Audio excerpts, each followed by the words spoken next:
No matter what happens tonight when LSU and Iowa meet in the Elite Eight, or even in the future of their respective professional careers, Caitlin Clark and Angel Reese will always be tied together by the narrative created in their matchup in last season's national championship game.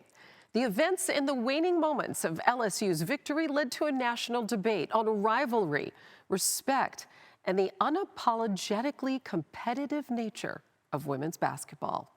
As they meet again tonight, we revisit the celebration that was debated and discussed in the sports world and beyond.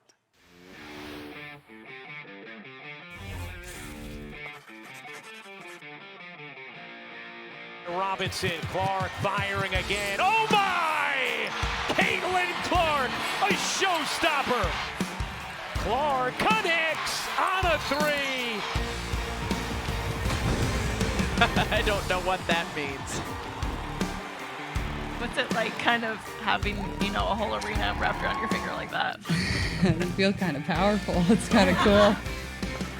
There are few things more entertaining on earth right now than watching Caitlin Clark play basketball. Watch Caitlin Clark, left side. She doesn't even look at her, waves her hand as if to say, I don't care about you, I'm not defending you.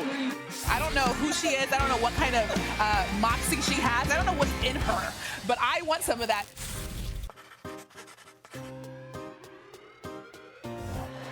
And Angel Reese knows a ring is coming. This kid, Angel Reese, has something about her. Her personality, contagious. She makes, in her funny. Hey, why not? Hey, listen. Hey, why not? If you dish it, you got to be able to take it. That's actually why I don't dish it. I can't take it. You got to take it too. All right, you did it once. That's going overboard.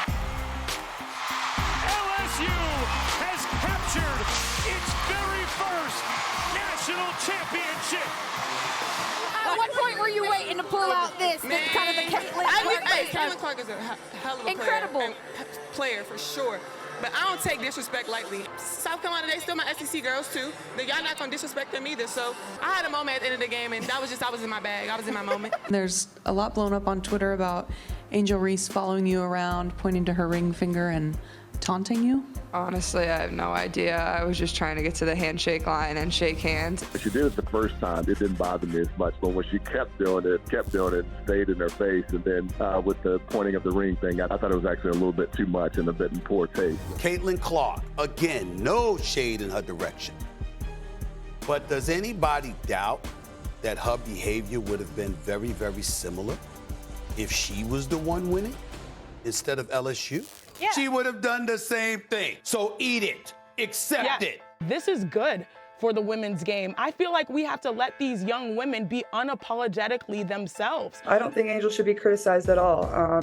You should be able to play with that emotion. That's what makes it so fun. Nobody wants to tune in and not see people, be competitive and passionate about what they're doing. Across any sport, that's how it should be. One day, hopefully, me and her can be teammates because, she is a great player. Understanding they always put a good girl and a bad girl, and just understanding that that's just what it is.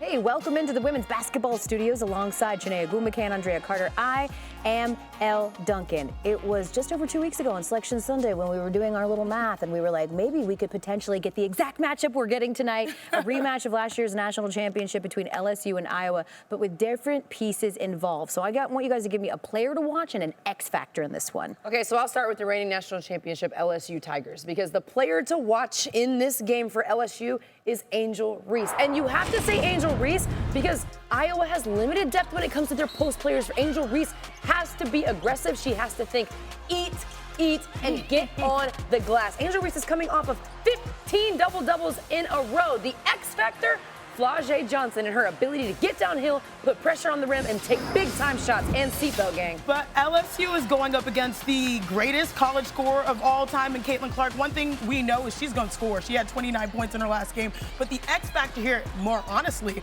is truly all players not named Caitlin Clark, because she also had 15 assists, which were so important. She accounted for 69% of Iowa's offense. Yeah, here's the great thing about tonight, though, is it's not just one fantastic matchup. We've got a second one as your nightcap, too. It's a two-piece between USC and UConn, who feature two dynamic players. Yeah, we can't talk about this game without talking about the two stars, and that's going to be start with the UConn Huskies and Paige Beckers, because Paige Beckers has been phenomenal with a team that has had such limitations when it comes to their availability. Paige has been ready to go. She's efficient, 50% from the field, 40% from three. She finds her teammates. You can post her up. She is the queen of efficiency and versatility. And you know what they say, shooters shoot, and this freshman has got the message. Juju Watkins, tremendous in her last time out, 30 points, 6 rebounds. Now, there was a 13-minute game time stretch where she did not have a field goal, but she was able to deliver right after this play. She certainly was. We will deliver both these matchups for you tonight. Don't have any FOMO. We'll see you at 7 p.m. Eastern on ESPN. With that, we'll get it back to studio. Thank you so much, Elle and company. And if you're looking for a high-scoring game, this one is for you. Iowa leads D1 in points per game this season, 91.9. LSU is second, 85.9. That combined average, 177.8 points per game this season, the most entering an NCAA tournament matchup in the last 25 years.